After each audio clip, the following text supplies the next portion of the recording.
नमस्कार दोस्तों, आप सभी का स्वागत है हमारे YouTube channel the traditional astrologer पर। अगर आप लोगों ने अभी तक हमारे चैनल को सब्सक्राइब नहीं किया है तो चैनल को अवश्य ही सब्सक्राइब करें और साइड में जो बेल आइकन है उसको अवश्य ही क्लिक करें ताकि कोई भी हमारी वीडियो आपसे मिस ना हो। तो आज की इस वीडियो में हम बात करने वाले हैं संस्कारों के बारे में, जिन संस्कारों को लगभग ज़्यादातर हिंदू भुला चुके हैं या अगर याद भी है तो वह संस्कार करते नहीं है। उन्हीं संस्कारों के बारे में आज हम इस वीडियो में बात करने वाले हैं। सबसे पहले ये बताना चाहते हैं कि गौतम धर्मसूत्र में 40 संस्कारों को बताया गया है। अंगिरा ऋषि जो है उन्होंने 25 संस्कारों को मान्यता दी है, लेकिन ज़्यादातर जो ऋषि है वह 16 संस्कारों को ही प्रधान मानते हैं। तो वो जो 16 संस्कार है वह इस प्रकार से है कि गर्भाधान और पुंसवन और सीमंतोन्नयन, ये जो 3 संस्कार है वह अंतर्गर्भ संस्कार है, क्योंकि ये जो संस्कार है वह बालक जब गर्भ में होता है तो उस समय के संस्कार ये है। उसके बाद जातकर्म, नामकरण, निष्क्रमण, अन्नप्राशन, कर्णवेद, मुंडन, ये जो संस्कार है यह बहिर्गर्भ संस्कार के नाम से जाने जाते हैं। ये जो संस्कार है वह हमारे गर्भ के दोष को दूर करते हैं और आगे जो चीज़ें उसके लिए रक्षा करते हैं और हम में गुणों को भरते हैं और काफ़ी मतलब आयु वगैरह के लिए भी ये इम्पोर्टेंट होते हैं। फिर उसके बाद हमारा विद्यार्थी जीवन शुरू होता है तो वहाँ पर विद्यारंभ, उपनयन, वेदारंभ, केशांत और समावर्तन, ये संस्कार कराए जाते हैं। फिर उसके बाद विवाह संस्कार है, फिर अंतिम में मृत्यु के बाद अंत्येष्टि संस्कार है। ये हमारे 16 संस्कार है। इनको हम अब एक एक करके देखेंगे।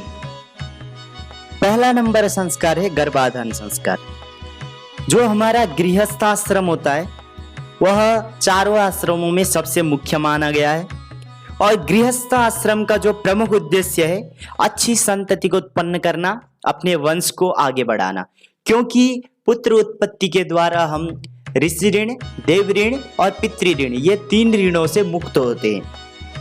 तो जो भी माता पिता अपने लिए अच्छी संतति की कामना करते हैं, अच्छी संतति को चाहते हैं, तो उनको गर्भाधान संस्कार जरूर ही करना चाहिए। प्राचीन काल में तो गर्भाधान संस्कार बहुत ही होता था, ठीक, लेकिन अभी का जो समय है वह समय में गर्भाधान संस्कार बिल्कुल ना के बराबर ही हो गया है। गर्भाधान संस्कार जो होता है वह जब ऋतुकाल होता है, स्त्री के ऋतुकाल से 16 दिनों का जो समय होता है उसमें आगे की 4 रात्रि को छोड़कर जो शेष बची 12 रात्रियां हैं उसमें एक अच्छा सा गर्भाधान मुहूर्त देखकर अगर स्त्री पुरुष का समागम हो जाता है तो उससे एक श्रेष्ठ संतति की उत्पत्ति होती है, अच्छी संतान की उत्पत्ति मानी जाती है। दूसरे नंबर पर है पुंसवन संस्कार। पुंसवन संस्कार को गर्भ से तीसरे महीने में करने का विधान है। पुंसवन संस्कार जो होता है वह यह माना जाता है कि जो गर्भ में बालक अथवा बालिका है उसकी रक्षा के लिए ये संस्कार किया जाता है। और दूसरी बात ये भी है कि पहले के ज़माने में लोगों को पुत्र ही चाहिए था वंश आगे बढ़ाने के लिए, तो ऐसा माना जाता है कि जो गर्भ का जो 3 महीने तक का समय होता है उसमें निर्धारित नहीं होता है कि गर्भ में बालक है अथवा बालिका है, जिसको साइंस भी मानता है। तो लोग जो है इंद्र, बृहस्पति इत्यादि की पूजा अर्चना करके ये वर भी मांगते थे कि आपकी तरह ही एक श्रेष्ठ पुत्र हो। तो ये भी कारण है पुंसवन संस्कार को करने का। तीसरा संस्कार है सीमंतोन्नयन संस्कार। सीमंतोन्नयन संस्कार गर्भ में पल रहे बालक की रक्षा और माता की रक्षा, दोनों की रक्षा के लिए ये संस्कार किया जाता है 6वें अथवा 8वें महीने में गर्भ से। इस संस्कार को आजकल के ज़माने में अगर आप देखेंगे तो बेबी शावर के नाम से ये बहुत ही प्रसिद्ध हो रहा है। लोगों को लगता है ये पाश्चात्य संस्कृति से आया है, नहीं, आप गलत है, ये हिंदू संस्कृति का ही एक अंग है। इसको सीमंतोन्नयन संस्कार के नाम से जाना जाता है। चौथे नंबर पर है जातकर्म संस्कार। जातकर्म संस्कार जब बालक या बालिका जन्म लेते हैं तो उसमें नाल छेदन से पहले इस संस्कार को किया जाता है। इस संस्कार में क्या होता है कि जो बालक अथवा बालिका जन्म लेते हैं उनको सोने की चम्मच में शहद और घी को अलग अलग मात्रा में रख के चटाया जाता है, क्योंकि एक ही मात्रा में अगर शहद और घी हो तो माना जाता है कि वह विष के समान होता है। ये करने से होता क्या है कि जो गर्भ में जब बालक होता है तो उसके मुंह में अथवा फेफड़े इत्यादि में कफ भरा होता है, तो एक तो उसको हटाने का काम भी करता है, और दूसरा ये काम होता है कि वह उसकी आयु को बढ़ाने के लिए भी माना जाता है, क्योंकि यह जो संस्कार होता है वह बहुत सारे वैदिक मंत्रों के साथ होता है, इसलिए यह आयु को बढ़ाने और उसको तेज प्रदान करने का भी काम करता है। 5वें नंबर पर है नामकरण संस्कार। नामकरण संस्कार जो होता है वह बालक अथवा बालिका के जन्म से 11वें और 12वें दिन में करने का विधान है, क्योंकि 10 दिनों तक सूतक लगा रहता है तो 10 दिनों तक नहीं कर सकते। वैसे यह भी माना जाता है कि ब्राह्मणों का 11वें दिन में, क्षत्रियों का 13वें दिन में, वैश्यों का 16वें दिन में और शूद्रों का जो है मास के अंत में नामकरण करना चाहिए, ऐसा भी देखने को मिलता है। 6 नंबर पर है निष्क्रमण संस्कार। निष्क्रमण संस्कार जन्म से 3रे अथवा 4थे मास में करने का विधान है।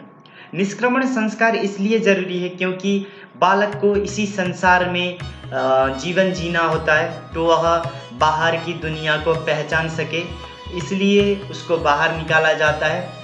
और दूसरी बात ये भी है कि उसको सूर्य और चंद्रमा की जो ज्योति होती है उसको दिखाने के लिए बोलते हैं। उसका ये कारण है कि सूर्य हमें तपाता है और चंद्रमा हमें जो है कि शीतलता प्रदान करता है। इससे ये पता चलता है कि उसको जीवन में सुख भी मिलेगा और दुख भी मिलेगा, इस बात को भी ये बताने का सबसे अच्छा संकेत होता है, तो इसलिए निष्क्रमण संस्कार प्रधान माना गया है। 7वें नंबर पर है अन्नप्राशन संस्कार। अन्नप्राशन संस्कार जैसे कि नाम से ही पता चलता है कि अन्न को खिलाने का ये संस्कार है। यह संस्कार लड़कियों और लड़कों के लिए अलग अलग है। लड़कियों के लिए जन्म से 5वें, 7वें, 9वें इत्यादि विषम महीनों में है, वहीं लड़कों के लिए 6वें, 8वें इत्यादि सम मासों में इसका विधान है। क्योंकि जब जन्म से बालक 6वें या 5वें महीने तक जब तक आता है तो वह दूध के ही सहारे चलता है, लेकिन यहाँ से उसको अन्न खिलाने का समय आता है, उसको सबसे पहले अन्न खिलाया जाता है। 8वें नंबर पर है कर्णवेद संस्कार। कर्णवेद संस्कार जन्म से 12वें अथवा 16वें दिन में, अथवा उनमें ना हो पाए तो 6वें, 7वें और 8वें मास में करना चाहिए। कर्णवेद संस्कार इसलिए भी जरूरी है क्योंकि कर्णवेद करने से जो कान की जो हमारी रोग इत्यादि है वह भी दूर होते हैं और हमारी सुनने की जो शक्ति है वह भी बढ़ती है।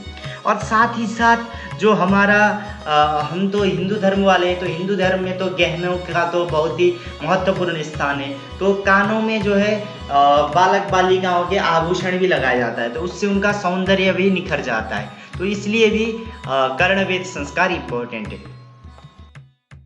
9वें नंबर पर है मुंडन संस्कार।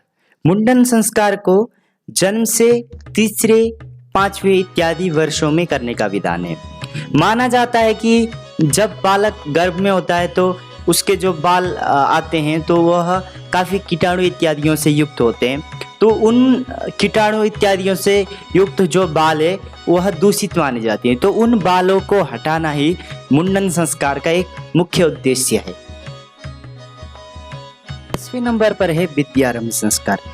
विद्यारंभ संस्कार जन्म से 5वें वर्ष में गणेश, सरस्वती इत्यादि की वंदना करके घर में बालक को शुरू करवाया जाता है, क्योंकि पहले का जो जमाना था उसमें वेदारंभ भी एक संस्कार है, तो उस समय वेद पढ़ने के लिए गुरुकुल जाना पड़ता था, तो हमारे जो वेद उपनिषद है इनको समझना काफ़ी मुश्किल है, तो इसलिए घर में ही बालक को जो सामान्य ज्ञान की चीज़ें हैं उनको सिखाया जाता था ताकि उसको गुरुकुल में जाकर कोई भी दिक्कत ना हो, इसलिए विद्यारंभ संस्कार कराया जाता था। 11वें नंबर पर है उपनयन संस्कार। उपनयन संस्कार बालक को योग्य बनाता है वेद पढ़ने के लिए। इसमें वर्णों के हिसाब से अलग अलग प्रकार से बताया गया है। जैसे ब्राह्मणों के लिए गर्भ अथवा जन्म से 5वें अथवा 8वें वर्षों में, क्षत्रियों के लिए 6वें अथवा 11वें वर्षों में और वैश्यों के लिए 8वें अथवा 12वें वर्षों में बताया गया है। यज्ञोपवीत जो संस्कार होता है वह बहुत ही महत्वपूर्ण है, क्योंकि ये हमें आत्मबल प्रदान करता है, तेज प्रदान करता है, ऊर्जा प्रदान करता है और आगे हमें वेद इत्यादि पढ़ने के लिए प्रेरणा करता है। और ब्रह्मचर्य आश्रम में रहने के लिए यज्ञोपवीत बहुत ही महत्वपूर्ण है। 12वें नंबर पर है वेदारंभ। वेदारंभ संस्कार, जब बालक का उपनयन हो जाता है तो वह गुरुकुल में जाने के लिए, वेद पढ़ने के लिए योग्य हो जाता है। वह गुरुकुल में जाता है और हमारे जो वेद, उपनिषद, ब्राह्मण, आरण्यक इत्यादि है उनका अध्ययन करता है। 13वें नंबर पर है केशांत संस्कार। केशांत संस्कार, जब बालक वेद समाप्त कर लेता है तो उसका केशांत संस्कार कराया जाता है, जिसमें उसके केस, दाढ़ी वगैरह हटाए जाते हैं और उसको स्नान कराया जाता है गुरु लोगों के सामने। इसमें भी ये है कि जो ब्राह्मण है उनका 16वें वर्ष में, क्षत्रियों का 22वें वर्ष में और वैश्यों का 24वें वर्ष में केशांत संस्कार करने का विधान मिलता है। 14वें नंबर पर है समावर्तन संस्कार। केशांत संस्कार में जब बालक की दाढ़ी, बाल इत्यादि हटाए जाते हैं, उसके बाद समावर्तन संस्कार में उसको स्नातक की उपाधि दी जाती है। जैसे अभी के समय में दीक्षांत जो समारोह होता है उसी को समावर्तन कहा जाता है। समावर्तन संस्कार होने के बाद ही जो बालक होता है वह गृहस्थ आश्रम में प्रवेश करने के लिए योग्य होता है। समावर्तन संस्कार में उसको बताया जाता है कि बाहर की दुनिया में उनको कैसा व्यवहार रखना है, किस प्रकार से चलना है, इन सब चीज़ों को समावर्तन संस्कार के दौरान बताया जाता है। 15वें नंबर पर है विवाह संस्कार। विवाह संस्कार एक बहुत ही महत्वपूर्ण संस्कार है, क्योंकि ये जो संस्कारों का कर्म है वो विवाह से ही शुरू होता है, क्योंकि विवाह होगा तभी गर्भाधान संस्कार होगा, तभी आगे के संस्कार संभव है। जो हमारा विवाह संस्कार है उसी से हम गृहस्थ आश्रम में प्रवेश करते हैं। हमारा जो शास्त्र है उसमें विवाह 8 प्रकार से बताए गए हैं, जिसमें ब्राह्म, दैव और आर्ष ये स्पेशल ब्राह्मणों के लिए है, और प्राजापत्य ये आर्य समुदायों के लिए है। आसुर जो होता है वह धन देकर किया जाता है। गांधर्व विवाह जो होता है वह प्रेम विवाह कहा जाता है इसको। राक्षस विवाह हरण से संबंधित है, हरण करके, किडनैपिंग करके विवाह करना। और पैशाच जो विवाह है वह सोए हुए अवस्था में कन्या को हरण करके विवाह करना।